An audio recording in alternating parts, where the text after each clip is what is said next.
Assalamualaikum warahmatullahi wabarakatuh. Salam sehat untuk kita semua. Semoga kita semua selalu mendapat lindungan Allah Subhanahu wa Ta'ala ya.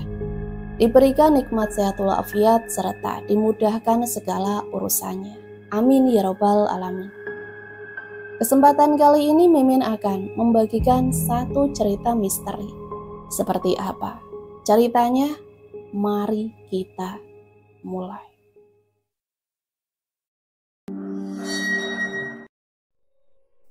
Arya, aku minta kita putus ya.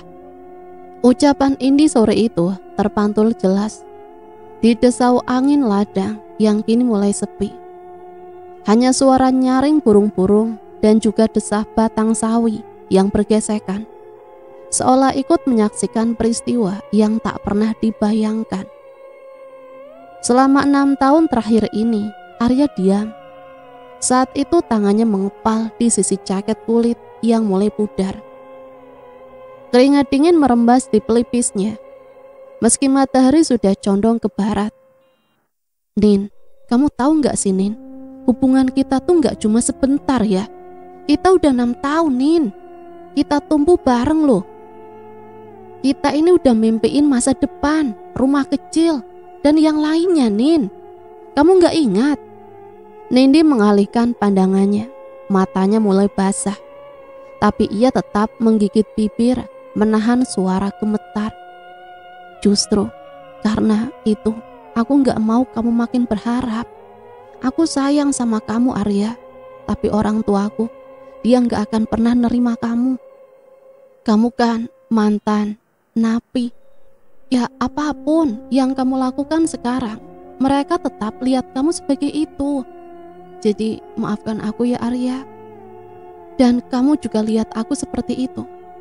Napi, ucap Arya dengan menekan. Nindi menggeleng dengan cepat. Aku gak lihat kamu begitu Arya. Tapi aku juga gak bisa ngelawan orang tua aku.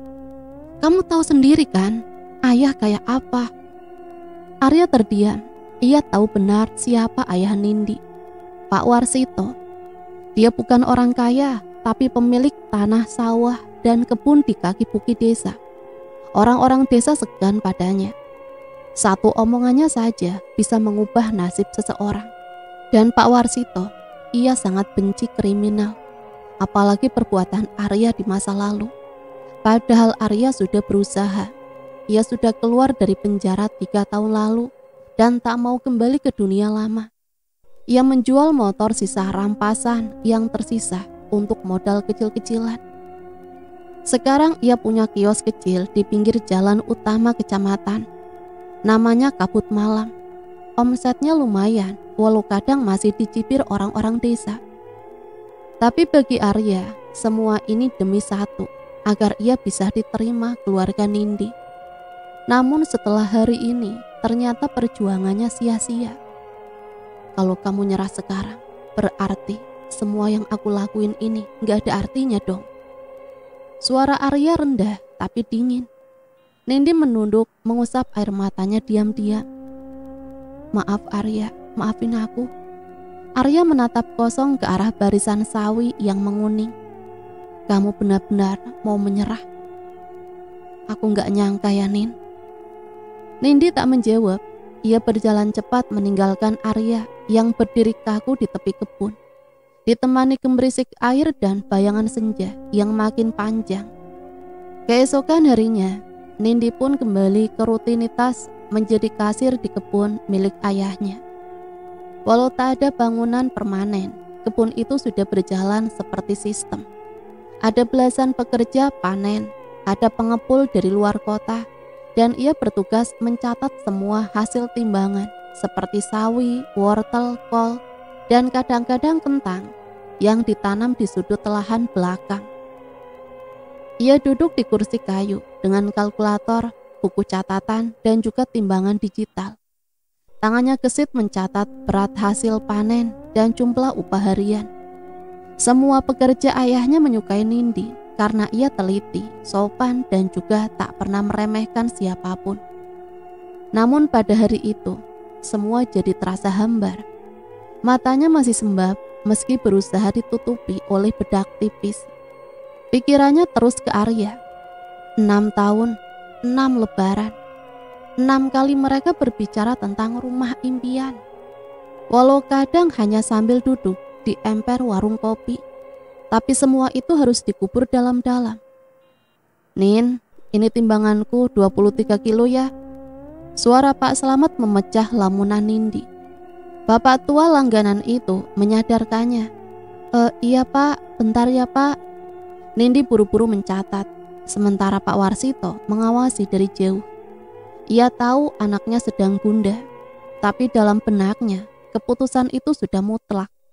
Ia tidak mau anaknya punya masa depan dengan lelaki yang pernah membuat banyak warga resah. Apalagi luka masa lalu yang masih membekas di hatinya. Karena waktu itu adik iparnya dulu jadi korban pembegalan di jalan sempit.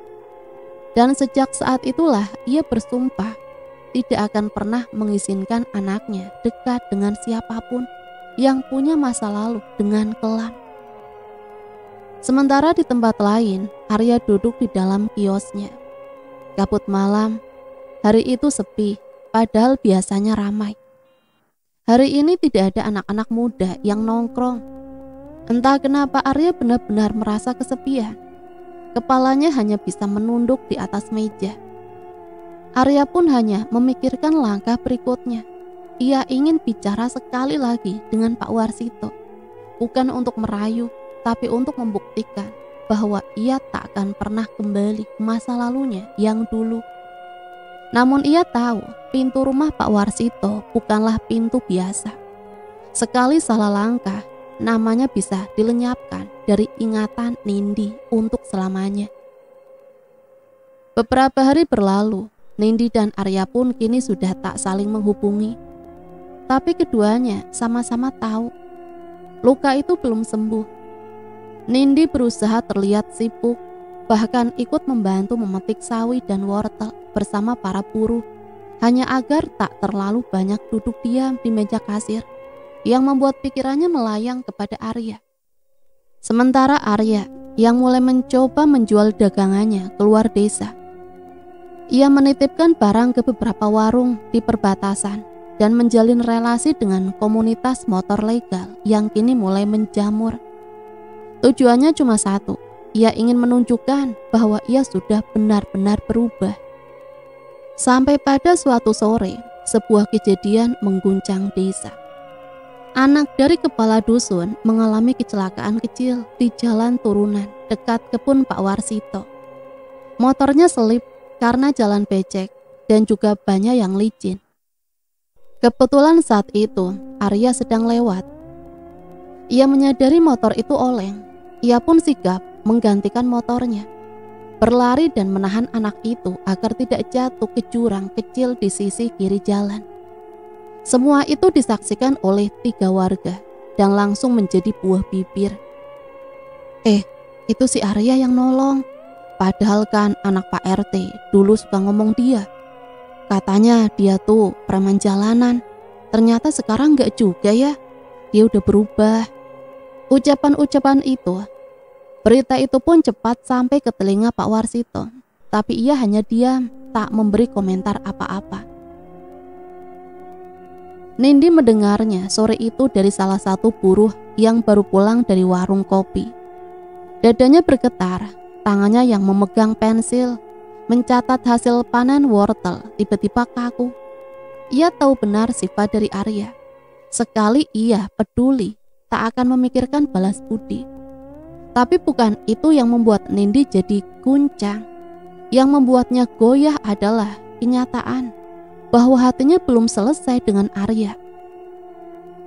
Malam harinya saat itu, Nindi pun membuka laci di meja kamar. Di sana ada kotak kecil berwarna hitam. Ia membuka isinya perlahan. Ada gelang kulit bertuliskan Naya. Gabungan nama mereka berdua. Itu adalah pemberian Arya di ulang tahun mereka yang kelima. Gelang itu masih utuh, tak pernah ia buang. Nindi menatapnya lama, lalu menutup kembali kotak itu. Air matanya jatuh tanpa suara. Sementara di tempat lain, Arya menyusun strategi. Ia tahu pertarungannya bukan lagi soal cinta remaja. Ini soal pembuktian. Ia ingin menikahi Nindi.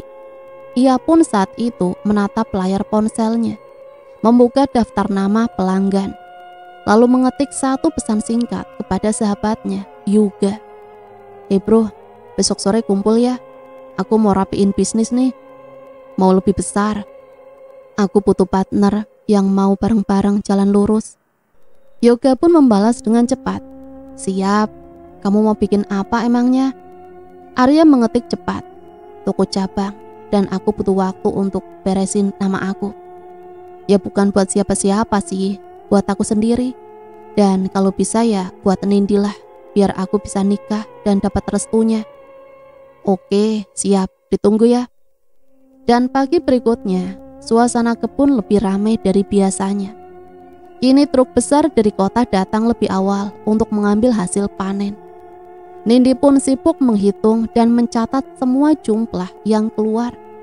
Namun perhatiannya kini teralihkan ketika salah satu pekerja muda berteriak dari ujung kebun. Mbak, ada tamu mbak. Itu bau dus banyak. Mau ketemu sama Pak Warsito katanya. Semua orang menoleh. Itu Arya yang datang dengan kaos hitam polos, celana jeans bersih, dan dus besar bertuliskan sawi liquid, vape rasa sayur organik. Ya, Arya memiliki kios vape. Ia pun melangkah perlahan ke tengah kebun. Tatapan semua orang padanya tajam dan juga penuh penasaran. Arya berdiri tepat di depan meja kasir tempatnya duduk. Ia tak bicara pada Nindi, hanya menatapnya dengan tajam. Kali ini ia pun langsung menatap mata Pak Warsito yang baru saja keluar dari rumah kayu dekat gubuk tengah kebun. Permisi Pak, saya di sini bukan mau ngemis atau ngerebut anak Bapak. Saya kesini cuma mau nawarin kerjasama. Gimana kalau saya mau buat vape rasa sayur Pak dari panen kebun Bapak? Nanti saya yang proses dan nama produknya pakai nama kebun ini. Pak Warsito tidak langsung menjawab. Semua orang menunggu termasuk Nindi. Dan di sanalah kalimat pertama.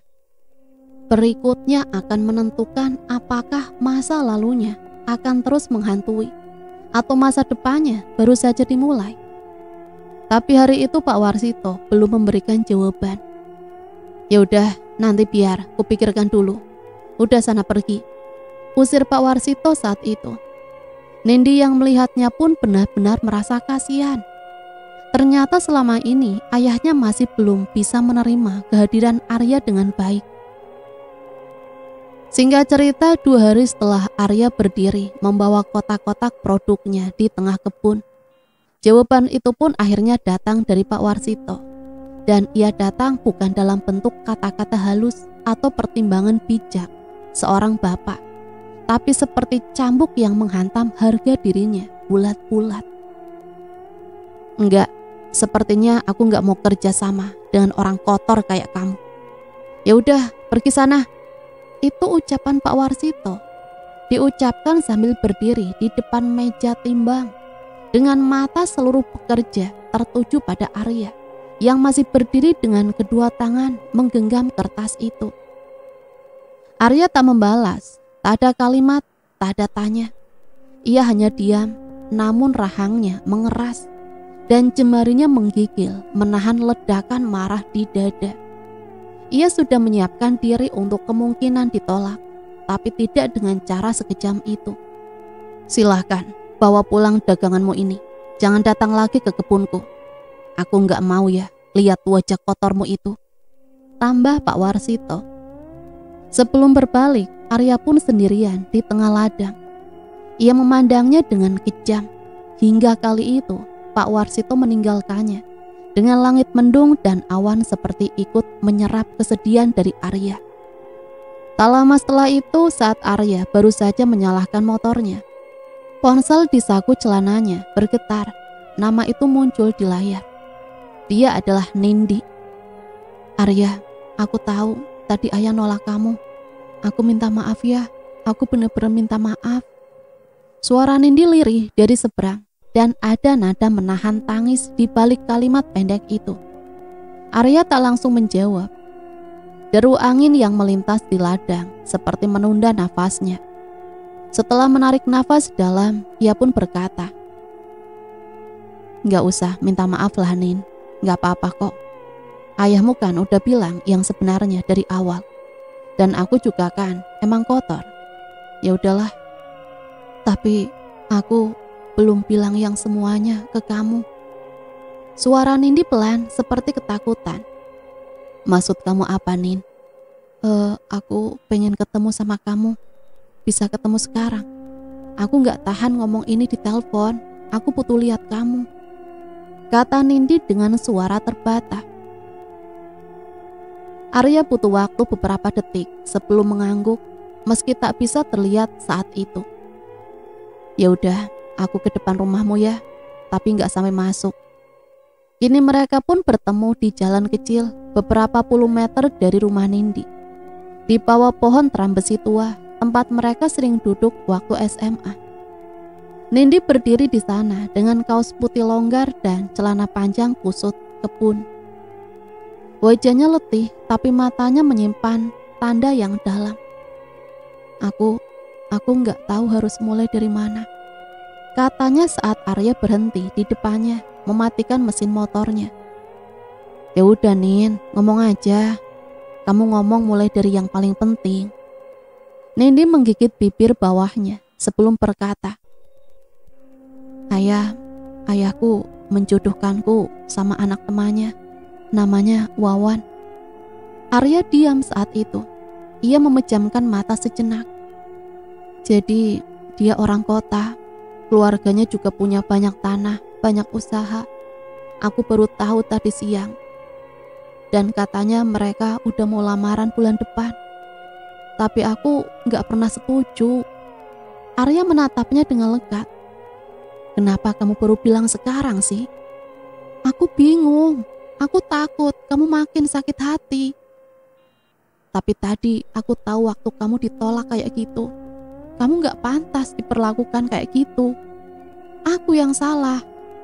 Mereka berbicara lama malam itu tentang cinta, tentang mimpi yang kandas, dan juga tentang nasib yang seolah jadi permainan gengsi dan juga sejarah masa lalu.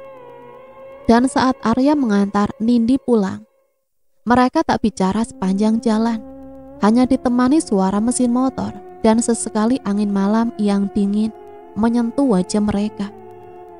Ketika mereka hampir sampai, Arya berhenti agak jauh dari rumah Nindi, tepat di tikungan kecil sebelum tanjakan tanah merah. "Nindi, maaf ya, aku berhenti di sini saja. Aku cuma tidak mau kamu kena masalah." Nindi pun turun dengan enggan. "Arya, maaf." "Sudah, gak apa-apa kok, aku ngerti," kata Arya menatap ke rumah itu. Tapi kemudian ia melihatnya. Di sana ada sebuah mobil mewah berwarna hitam, mengkilap terparkir di depan rumah Nindi. Lampunya mati, tapi pantulan cahaya dari dalam rumah menyorot bentuk bodinya yang mencolok di antara bangunan sederhana rumah-rumah desa. "Itu mobil siapa, Nin? Kok ada di depan rumahmu?" tanya Arya, nadanya pelan tapi jelas berisi. Nindi ikut menatap, wajahnya berubah tegang. "Aku juga nggak tahu. Tadi kan pas kita jalan nggak ada tamu." "Ayahmu mungkin." "Ya udah, aku pulang ya Nin. Kamu hati-hati," kata Arya cepat sebelum memutar motor dan pergi tanpa menunggu jawaban. Nindi berdiri lama menatap ekor motornya yang mengecil di kejauhan, sebelum akhirnya berjalan menuju rumah. Hatinya terasa tidak nyaman, entah karena kehadiran mobil itu atau karena perasaan bahwa sesuatu yang buruk akan terjadi malam ini. Dan benar saja, pada saat itu begitu membuka pintu, Nindi melihat ruang tamu sudah penuh. Ayah dan ibunya duduk berdampingan. Di hadapan mereka duduk seorang pria berperawakan besar dengan kemeja putih dan celana panjang hitam rapi. Wajahnya bersih, alis tebal, kulit putih terang, dan senyuman yang langsung membuat Nindi ingin keluar lagi lewat pintu yang sama. Nindi, sini duduk. Ini kenalkan dulu sama Mas Wawan, kata ayahnya, Pak Warsito. Matanya pun langsung berbinar, seperti menemukan emas ketika melihat Wawan. Beda dengan ketika ia melihat Arya. Pak Warsito saat itu sangat heboh sekali. Wawan pun langsung berdiri menyambut, menjabat tangan Indi yang kaku saat itu. Akhirnya kita ketemu langsung juga ya. Cantiknya luar biasa. Kamu sangat cocok jadi istriku, Nindi, katanya dengan senyum lebar dan juga percaya diri yang berlebihan, memperlihatkan daratan gigi putih yang rapi. Nindi tak menjawab, hanya duduk di sofa sambil menunduk. Nin, Wawan ini anak Pak Haji Salim, pengusaha dari kota. Orangnya baik, alim, dan keluarganya ya bersih. Bapak dan ibu semuanya sudah cocok banget. Insya Allah ini jodoh yang baik buat kamu, Nin, ujar Pak Warsito bersemangat. Nindi menelan ludah saat itu. Tapi ya, kenapa harus buru-buru banget sih? Lagian aku juga kan baru kenal. Pelan-pelan aja ya, aku belum siap.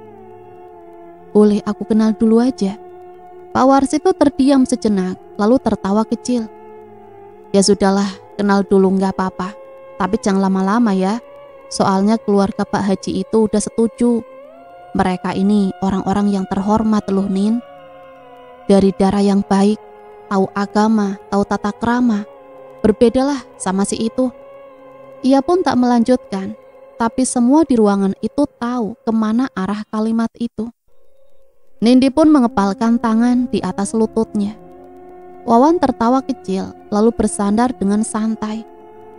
Kalau saya sih oke-oke aja, Pak, meskipun dikenalin pelan-pelan. Tapi ya kalau bisa jangan kelamaan. Saya tuh lihat Mbak Nindi begini, aduh, Masya Allah, bisa mimpi saya malam ini loh.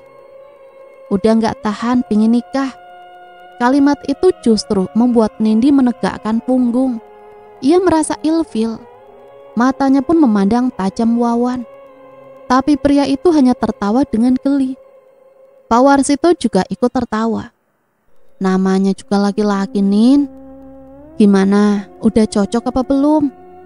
Nindi pun berdiri, belum menjawab apa-apa. Ia hanya berkata, aku masuk kamar dulu ya ayah. Pak Warsito hendak menahan, tapi sang istri menepuk pelan lengannya. Sudah, anak kita butuh waktu. Begitu masuk ke kamar, Nindi mengunci pintu dan juga menahan tangis. Ia membuka tirai jendela kecil di belakang kamar yang menghadap ke jalan belakang. Ia memandang langit yang mulai gelap, berharap suara motor Arya kembali terdengar di malam yang makin dingin. Sementara di luar sana, Arya memacu motornya tanpa arah. Hanya dengan satu pemikiran bahwa pertarungan ini belum selesai. Bahwa cinta tak seharusnya dikalahkan oleh masa lalu. Apalagi gengsi seorang ayah yang belum mau memaafkan.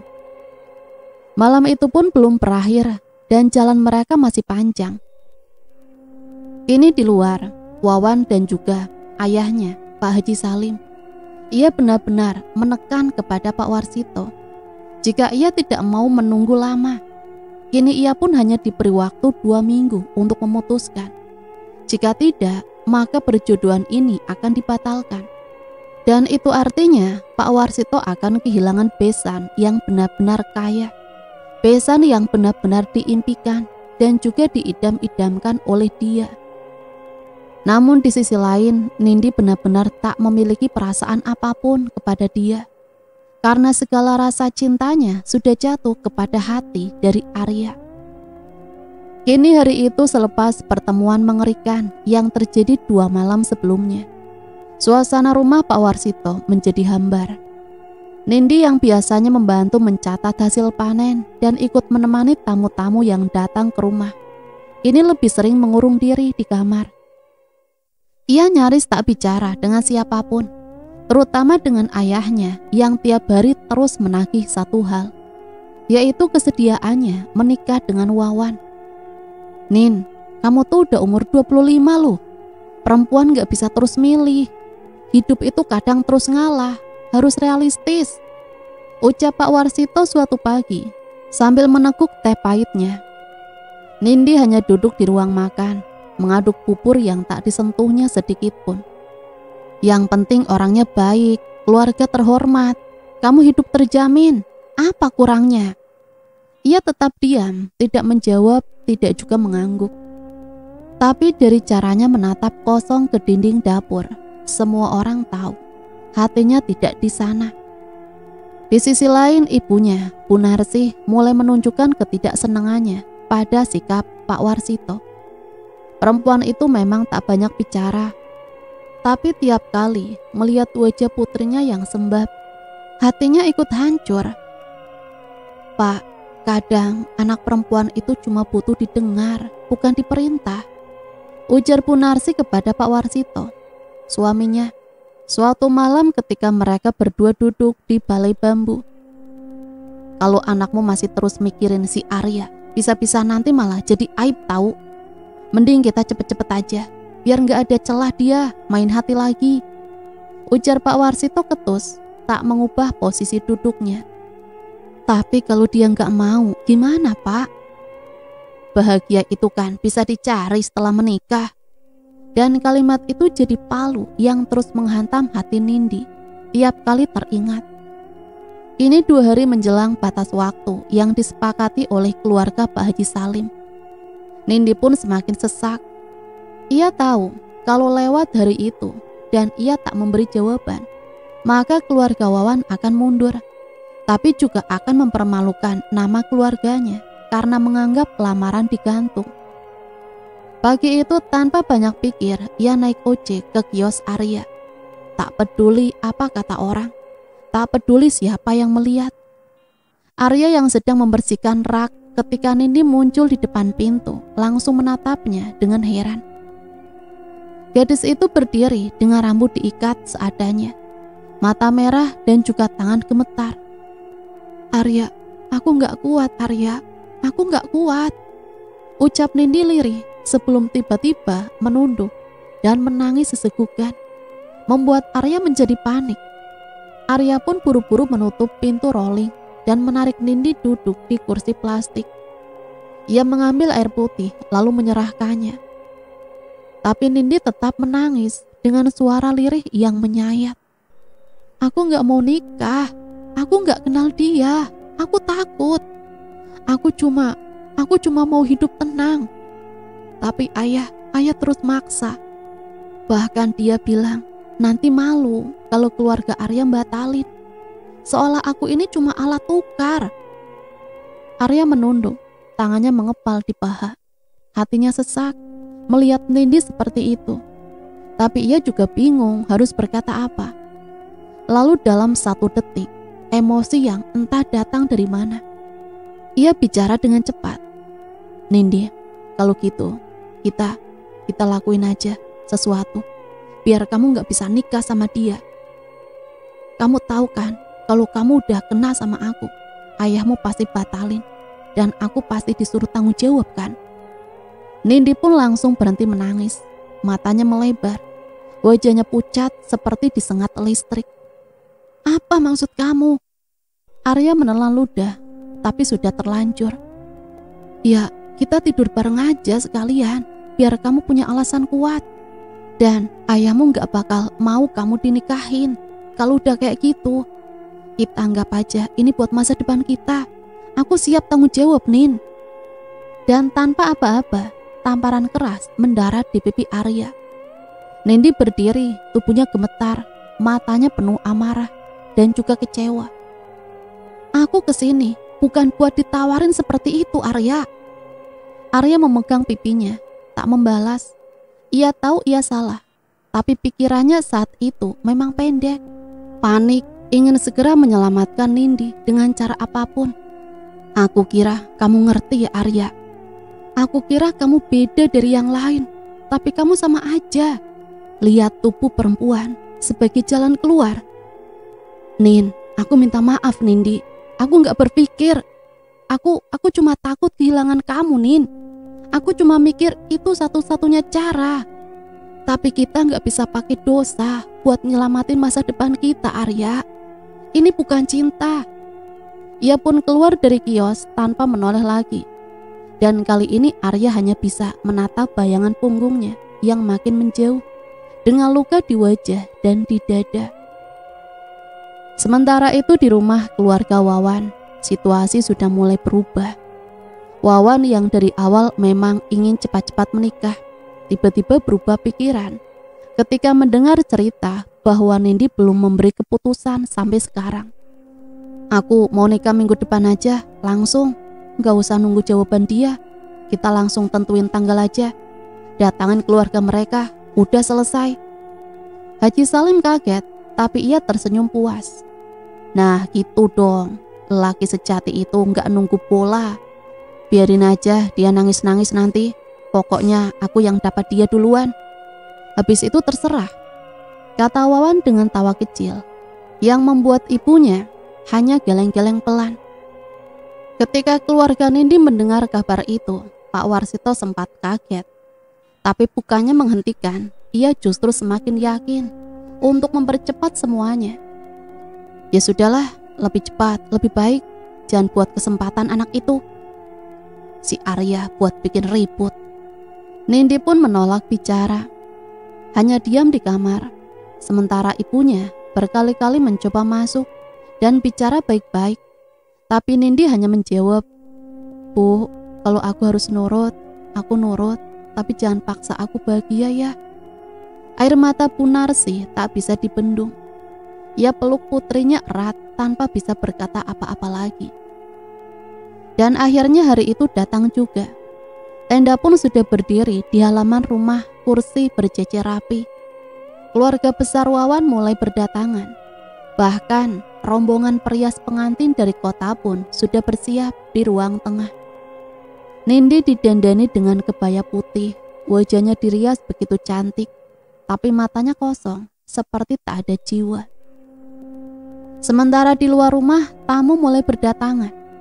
Tapi di sudut jalan jauh di sana, Arya duduk di atas motornya, tak jadi datang, hanya menatap dari kejauhan. Ia tahu keputusan terakhir bukan lagi di tangannya, dan mungkin memang tidak pernah. Tapi saat itu Arya masih belum menyerah. Ia benar-benar ingin mempertahankan Nindi. Apapun yang terjadi, Nindi harus menjadi miliknya. Ketika acara sudah semakin dekat, suasana siang itu begitu ramai. Musik gamelan modern mengalun dari pengeras suara.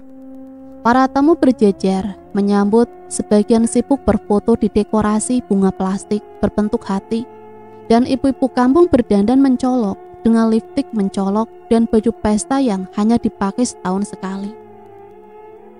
Keluarga besar Wawan datang dengan mobil-mobil mewah, membawa hantaran dan juga kamera digital, seolah hendak menikahkan putri seorang raja.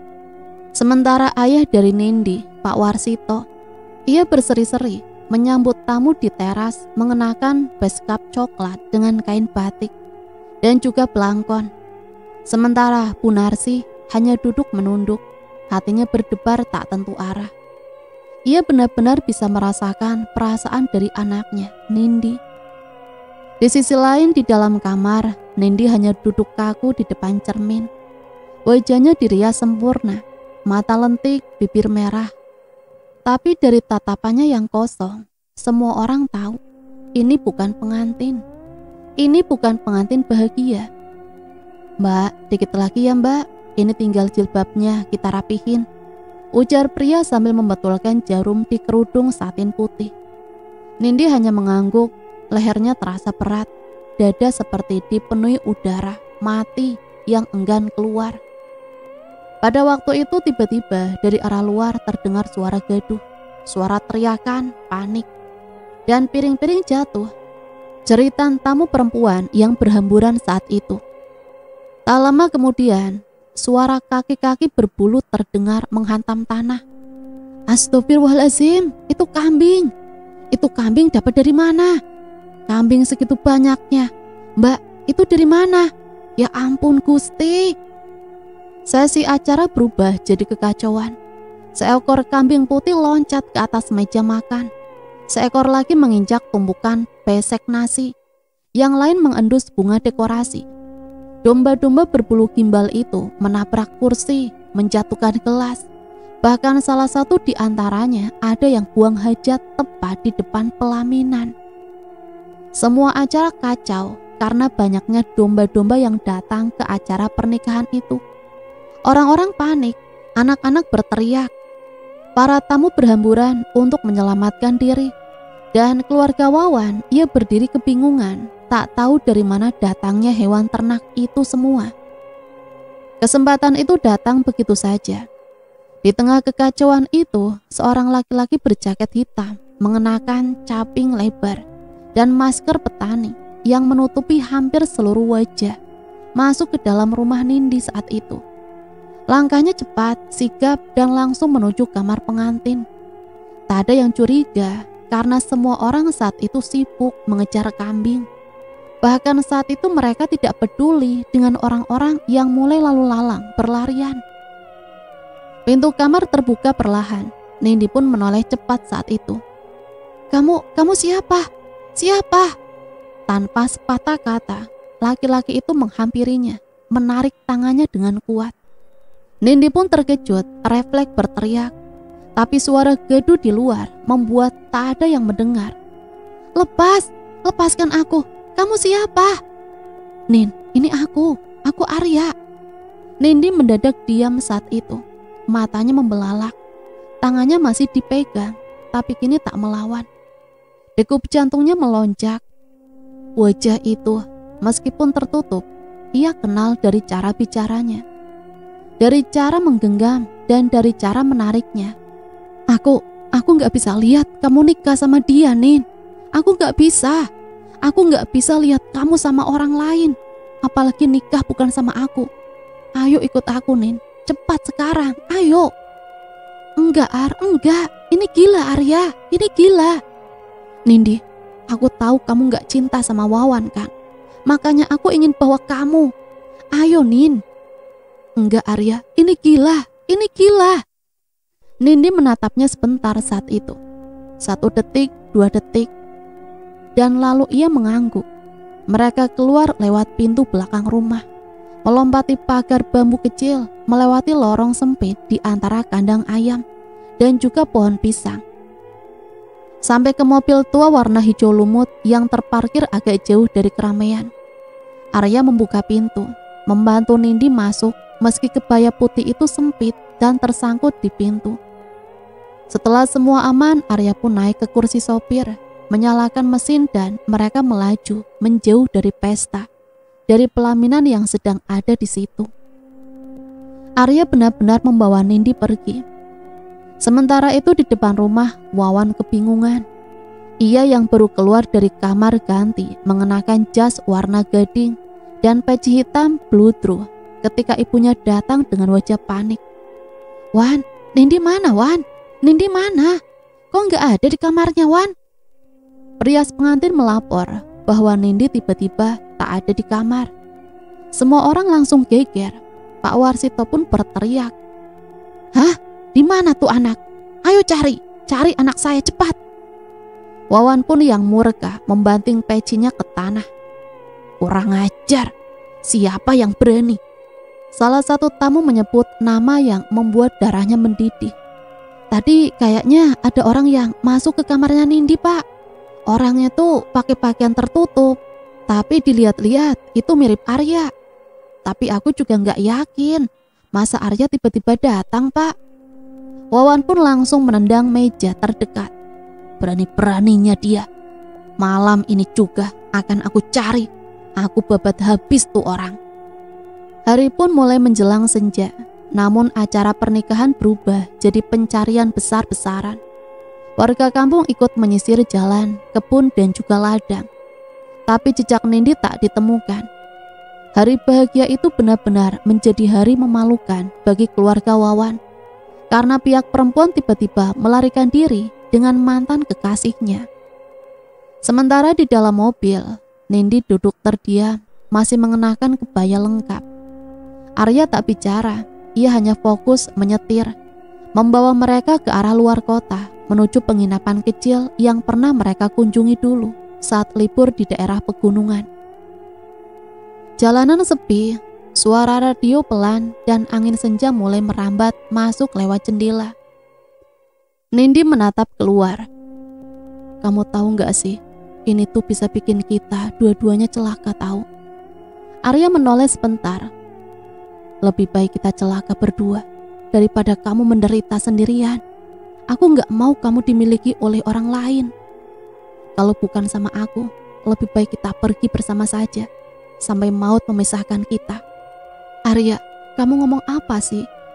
Kalau ketahuan, ayah pasti gak akan maafin aku.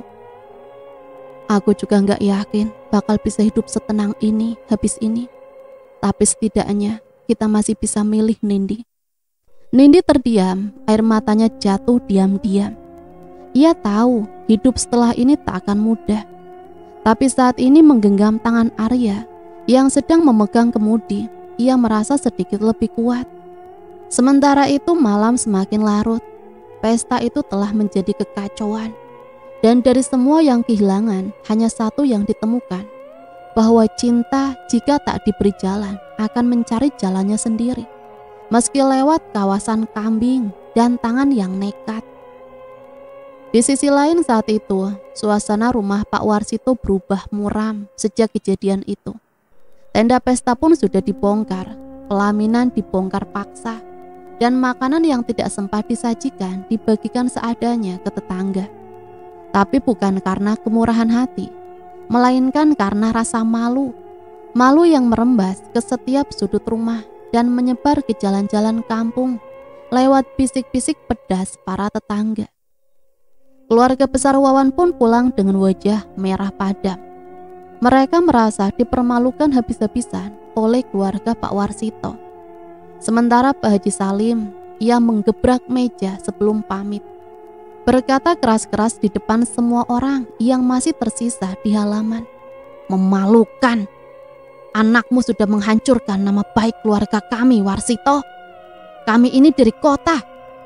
Kami sabar, tapi bukan berarti kami mau diinjak harga dirinya. Pak Warsito tak banyak bicara. Ia hanya menunduk sambil terus meminta maaf. Suaranya bergetar ketika berkata, "Maafkan saya, Pak. Saya juga nggak tahu kalau akan begini jadinya. Saya juga kaget. Saya nggak nyangka Arya berani seperti itu. Pak Haji, maafkan kami, sungguh." Tapi permintaan maaf itu hanya jatuh ke tanah, tidak diangkat oleh siapapun. Wawan yang berdiri di samping mobil hanya memelototi Pak Warsito dan sempat meludah ke tanah sebelum masuk ke dalam mobil dan juga membanting pintu. Di sisi lain, Bu Narsih, ibu dari Nindi, ia menangis nyaris setiap hari. Tidak bisa tidur, tidak bisa makan, hanya duduk termenung menatap foto anaknya. Ia bahkan tidak berani keluar rumah karena tatapan warga yang membuatnya merasa menusuk dari segala arah. Gimana kalau terjadi apa-apa sama Nindi, Pak? Gimana kalau dia sakit? Gimana kalau Arya ngelakuin yang enggak-enggak? Isaknya malam itu sambil mengadah ke langit-langit kamar. Pak Warsito meski masih marah, ia juga mulai khawatir. Nindi itu memang anak-anak super bandel. Anak perempuan dinasehati kok malah tambah ngelunjak. Hingga hari itu pun Pak Warsito menyuruh dua keponakannya untuk mencari lagi. Bahkan ia menghubungi teman-temannya yang punya kenalan di kepolisian, tapi semuanya masih nihil. Kini yang menyebar justru adalah gosip bahwa domba-domba yang mengacau acara tempo hari adalah ulah Arya sendiri. Konon ia membeli hewan-hewan itu dari pedagang kaki lima, lalu melepaskannya diam-diam sebelum menerobos masuk menyamar. Anak itu ya Pak, Bu, bikin rusuh pakai kambing. Siapa yang sangka ya? Kata salah satu warga di warung kopi sambil tertawa setengah sinis. Iya Pak, Bu, kayak di sinetron ya. Tapi nyata kacau lah.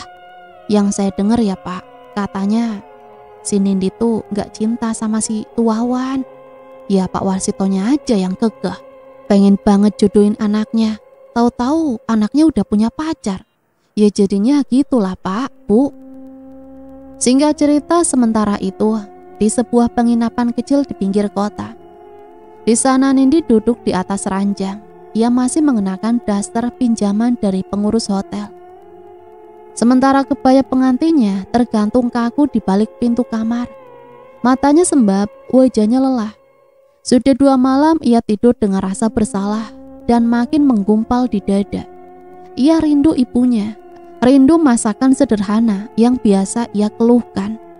Rindu lantai kayu rumah yang berderit, bahkan rindu suara keras ayahnya ketika memanggil dari luar rumah saat waktu makan. Aku pengen pulang Arya, aku rindu sama ibu, rindu sama ayah. Nindi duduk di tepi ranjang sambil menangis pelan. Arya pun masuk ke kamar membawa 2 bungkus makanan cepat saji. Ini kamu kan belum makan dari tadi. Aku bawain nasi goreng sama teh hangat, udah makan. Kamu juga kan butuh tenaga, Nin. Nindi menggeleng saat itu, wajahnya tetap menatap langit. Arya meletakkan bungkusan itu di meja kecil, lalu mendekat perlahan. Sudah, aku tahu kamu sedih, Nin. Tapi kita bisa lewatin ini. Kalau kita tetap bareng, semua bisa kita atasi. Sekarang tinggal kamu. Kamu mau terus sama aku atau enggak?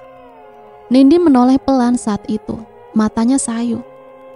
Aku enggak tahu Arya, aku bingung, aku takut. Arya mendekat lebih, tangannya menyentuh bahu Nindi, lalu perlahan menyentuh bibirnya. Nindi, kalau kamu milikku, enggak akan ada lagi yang bisa pisahin kita.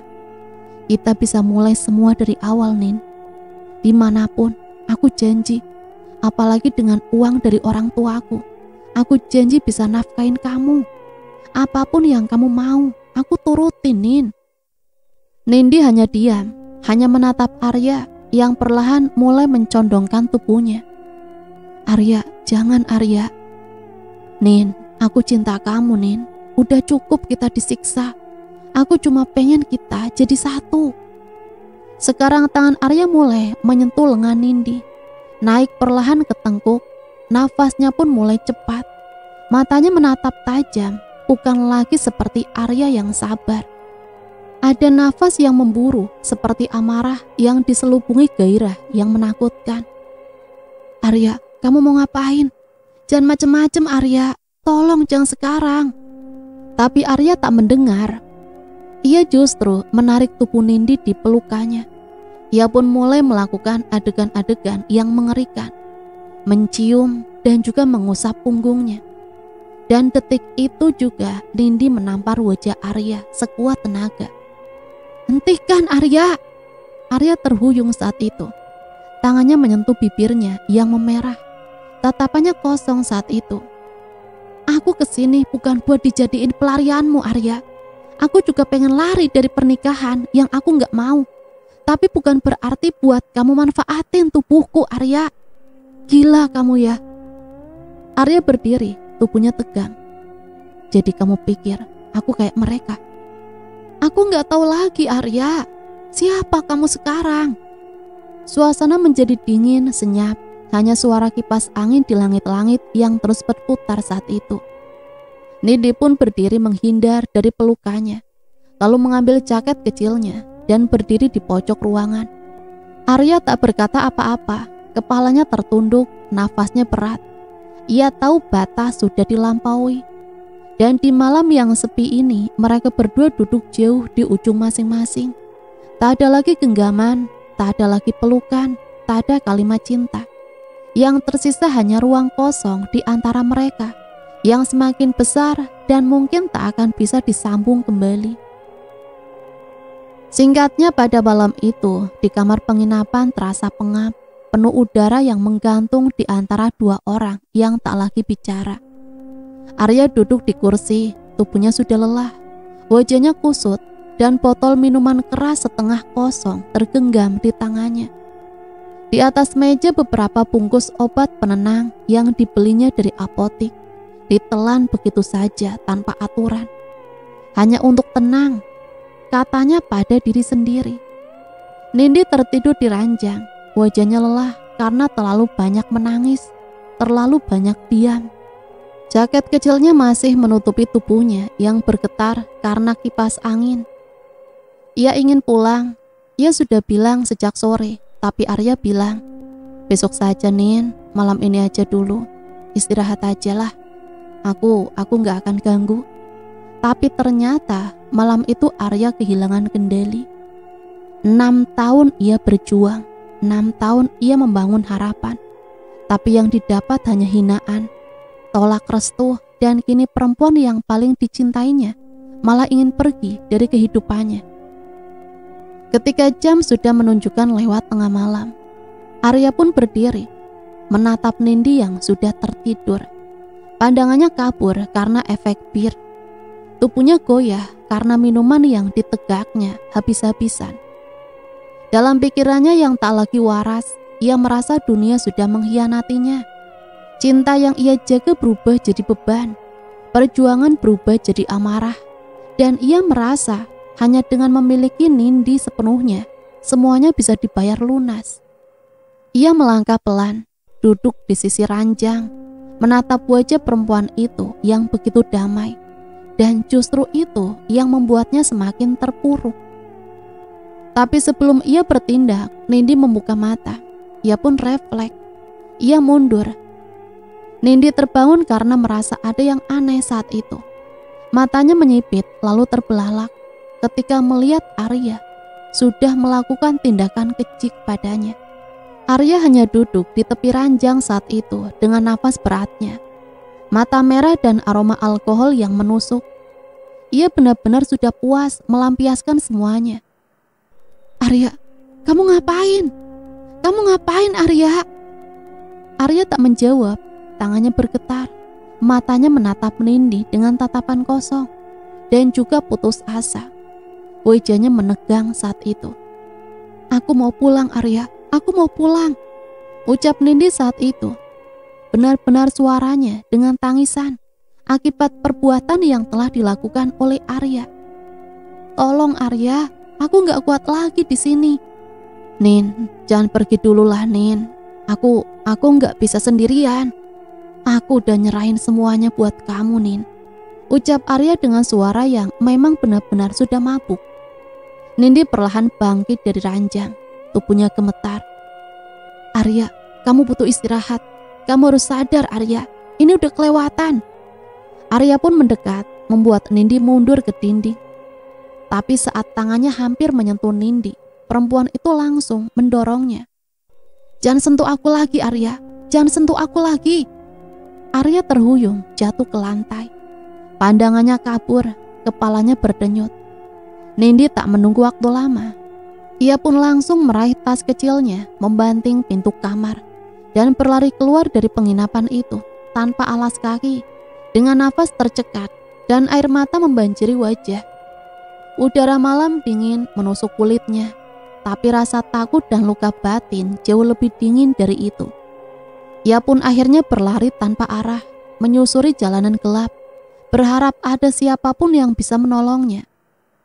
Beberapa menit kemudian, Arya bangkit dengan sempoyongan. Ia mencari ke kamar, membanting barang, meraih kunci mobilnya itu, dan lari keluar. "Nin, jangan pergi, Nin.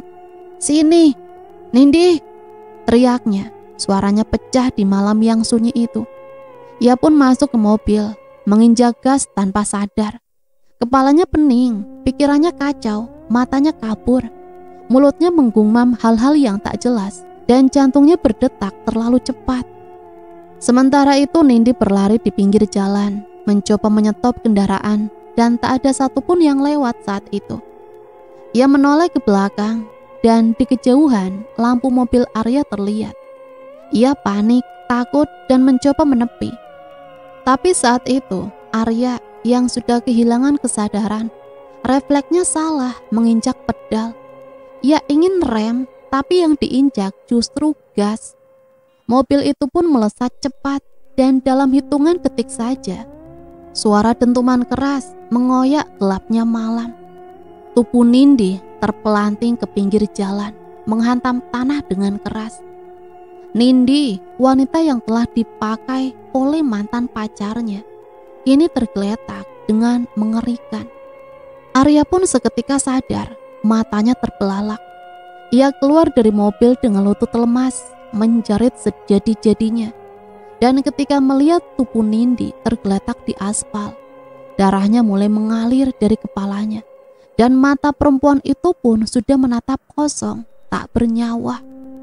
Di sisi lain saat itu, di kakinya juga ada noda merah yang keluar akibat perbuatan Arya yang kejam karena telah merenggut kesuciannya. "Nindi, bangun Nindi! Nin, bangun!" Arya terjatuh, bersimpuh, memeluk tubuh Nindi yang dingin, mengguncangnya berkali-kali, berharap ada gerakan kecil, nafas pelan atau bisikan lembut. Tapi tak ada apa-apa, hanya malam yang diam dan penyesalan yang tak akan pernah terhapus saat itu. Langit malam yang masih gelap itu ketika Arya memeluk tubuh Nindi yang dingin di pinggir jalan. Nafasnya pendek, tangisannya tak beraturan. Tangan yang bajunya berlumuran darah dari kepala Nindi yang sudah terluka parah. Dunia yang selama ini ia perjuangkan hancur dalam 1 detik karena satu kesalahan yang tak mungkin bisa diperbaiki. Dengan tubuh gemetar, ia mengangkat Nindi perlahan, memeluknya, seolah masih hidup. Ia membaringkan Nindi di kursi belakang mobil, lalu menutup pintu dengan pelan, seperti tak ingin membangunkannya. Tapi tubuh itu tetap diam, tak bergerak, karena memang sudah tak bernyawa. Arya pun naik ke kursi kemudi, tangannya menggenggam setir, menatap matanya kosong ke depan. Ia tak tahu harus kemana. Mau ke rumah sakit, terlambat. Mau ke kantor polisi, ia tahu apa yang akan terjadi. Ia pun hanya menangis dalam diam, sambil menyetir perlahan menembus kabut dini hari. Sementara itu di rumah sederhana, di kaki bukit, Bu Narsi mengigau dalam tidurnya. Wajahnya gelisah, keningnya berkeringat dalam mimpinya itu. Ia melihat Nindi berdiri di tengah jalan, tersenyum. Lalu tiba-tiba sebuah cahaya menabraknya dengan keras. Darah, jeritan, dan Nindi yang tak bergerak lagi. Ia terbangun dengan nafas tersengal, matanya basah. Ia memanggil nama anaknya, meski tahu suara itu hanya akan memantul di dinding kamar yang sunyi. "Nindi, nak, ibu kangen." Tangisannya pecah malam itu. Sudah 2 hari terakhir anaknya memang sudah tak memberi kabar apapun, dan hatinya semakin yakin bahwa sesuatu telah terjadi. Tapi Pak Warsito hanya bilang, "Tunggu saja Bu, kalau dia memang anak kita pasti pulang." Tapi Bu Narsi tahu kali ini berbeda. Arya mengemudi pelan menyusuri jalan kecil menuju area belakang kebun teh yang dulu pernah mereka kunjungi saat masih SMA. Ia benar-benar sudah tak tahu harus kemana lagi. Hingga di sanalah tempat Nindi pernah berkata, "Kalau nanti kita mati, mending kita dikubur bareng aja ya di sini. Di sini aja deket-deket ya. Kebun ini wangi, soalnya wanginya bikin aku tenang." Dulu mereka tertawa saat itu, namun kini Arya hanya bisa terisak. Ia benar-benar sudah menyesali perbuatannya. Tapi apa boleh buat, semuanya sudah terlanjur. Sampai di sana ia pun memarkirkan mobil. Udara dingin menusuk tulang. Ia menggendong Nindi lagi. Tubuhnya sudah mulai kaku. Langkahnya berat menembus kebun teh yang rimbun. Hingga akhirnya ia menemukan tanah kosong di balik semak yang sedikit datar. Dengan tangan kosong ia menggali pakai cangkul kecil yang dulu biasa ia pakai untuk menanam sayur di kiosnya. Tanah keras, tapi ia terus menggali. Setelah beberapa jam saat itu, lubang itu cukup dalam. Ia membuka jaket yang dikenakan Nindi, menatapnya rapi, lalu membaringkan tubuh perempuan itu ke dalam tanah. Ia tak kuasa menatap wajahnya, terlalu lama. Sebelum menimbun, ia pun menyelipkan kalung kayu kecil buatan tangan mereka berdua di dada. Kalung itu bertuliskan Naya. Air mata Arya menetes jatuh. untuk terakhir kalinya. Ia pun menutup tanah perlahan. 1 sekop, 2 sekop, sampai akhirnya gundukan tanah itu jadi kuburan sederhana. Ia mematok batang kayu kecil di atasnya, dan dengan pisau lipat ia mengukir 1 nama, Nindi. Setelah itu Arya pulang ke rumah kosongnya. Ia menuliskan surat dengan tangan gemetar saat itu. Bu, Pak, maaf, aku sudah gagal menjaga Nindi. Dia sekarang ada di balik kebun teh, tempat yang dia suka, di dekat semak besar. Ada patok kayu bertuliskan namanya. Aku nggak tahu harus kemana lagi, tapi aku cuma ingin ibu dan bapak tahu, Nindi tidak sendiri di akhir. Dia pergi karena aku. Maafkan aku. Tertanda Arya. Singkatnya, pada keesokan harinya, Pak Warsito saat itu mendengar suara sepeda motor berhenti di pagar, tapi tak sempat melihat siapa itu. Hanya mendapati amplop yang terselip di pintu pagar. Ia pun mengambil dan membacanya, dan begitu sadar isinya dari Arya, ia pun langsung memanggil Bu Narsi. Begitu dibaca bersama, Bu Narsi menjerit histeris. Tangisannya pecah seketika. Tubuhnya longsor, jatuh terduduk di lantai. Pak Warsito tak mampu menahan air matanya. Tanpa banyak kata, ia pun langsung menghubungi polisi. Tak butuh waktu lama, rombongan mobil polisi dan beberapa warga ikut ke arah kebun teh, termasuk Wawan yang masih menyimpan dendam besar. Tapi saat tahu kabar itu, wajah sombongnya hilang, digantikan ekspresi tegang dan juga tak percaya. Sesampainya di lokasi yang ditunjuk, mereka menyusuri semak belukar dan juga area kebun. Itu di situ ada patoknya, cepat ayo, teriak salah satu warga. Semua mendekat. Di atas tanah ada kayu bertuliskan Nindi. Polisi pun langsung menggali dengan alat, dan tak lama kemudian bau menyengat mulai menyeruak. Tangis pun kembali pecah. Bu Narsi jatuh pingsan. Pak Warsito teriak sambil memegangi nama anaknya. Sementara Wawan hanya bisa menatap dengan kosong. Dan hari itu, di antara kebun teh yang dulu harum dan juga tenang, jasad Nindi diangkat ke atas tandu polisi dengan selimut kain putih. Desa yang semula hanya ribut karena gosip, kini benar-benar menjadi saksi kehancuran 2 keluarga. Dan Arya kini hilang, tak ada kabar, seperti ditelan bumi. Yang tersisa hanya bekas ban mobil di tanah becek. Surat penuh tangis dan cinta yang berakhir bukan di pelaminan, tapi di dalam liang yang tak bersuara. Singkat cerita, pada waktu itu, di pagi itu, pemakaman Nindi pun dipenuhi oleh banyak orang. Tak hanya keluarga dan juga kerabat, tapi juga warga desa, aparat desa, polisi, bahkan mereka yang sebelumnya sempat mencibir keputusan ini untuk kabur dari pernikahan. Kini semuanya datang, semua diam, semua menunduk. Hanya suara pengajian dan tangis dari arah makam yang terdengar menusuk langit pagi. Bu Narsi duduk lemas di kursi liang lahat, matanya bengkak, nafasnya tersengal. Mulutnya komat kamit membaca doa, meski suaranya tak terdengar. Sementara itu Pak Warsito berdiri kaku seperti patung batu. Ia tak bicara sepatah pun. Matanya hanya menatap lurus ke arah gundukan tanah. Nisan sederhana bertuliskan Nindi binti Warsito, anak yang pergi terlalu dini. Sementara Wawan berdiri di kejauhan, ia tak ikut ke dalam barisan pelayat. Wajahnya kaku, tapi sorot matanya mengisyaratkan sesuatu yang belum tuntas. Bukan cinta, tapi harga diri yang tak pernah benar-benar ia miliki sejak awal. Usai pemakaman itu, polisi yang dari tadi ikut hadir langsung mengajak beberapa anggota menuju rumah keluarga Arya di kecamatan. Rumah besar bertingkat 3 dengan pagar besi tinggi dan taman depan yang rapi.